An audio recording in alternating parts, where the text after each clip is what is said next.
سلام دوستان، قسمت قبل گفته اگه بالای 10 تا 20 تا برسه واقعا نمتون گرم بالای 10 تا رسوندیم.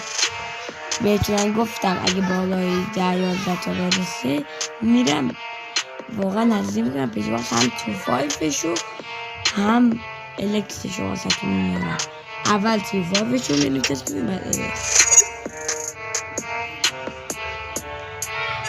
یا من تو فایف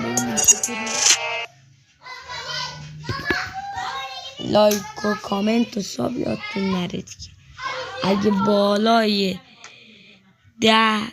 اگه بالای 10 تا 20 تا کامنت و لایک برسه این ویدیو قول میدم به چیز خیلی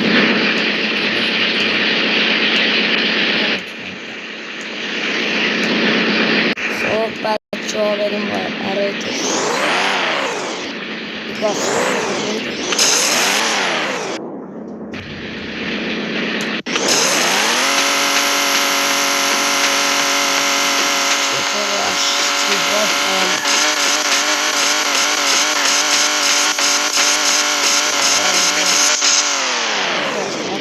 وقتی میخوان مثل واقعیت این نکن. اگه کشوی گازتون رو بذارید یواش میزید. حالا واسه تست سرعتش بریم واسه سرعتش تو اینجا بریم قطع کنید بریم الکس هم نشون بدم. سرعت عالی نیست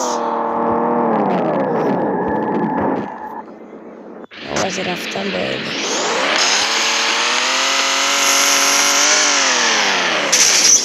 خب بچه اینم از الکس ببخشید دیگه این سرگرد نیست یکم بخاطر اینکه نتونستم در بیارم واقعا سخته. خیلی لایک کامنت و ساب کنید.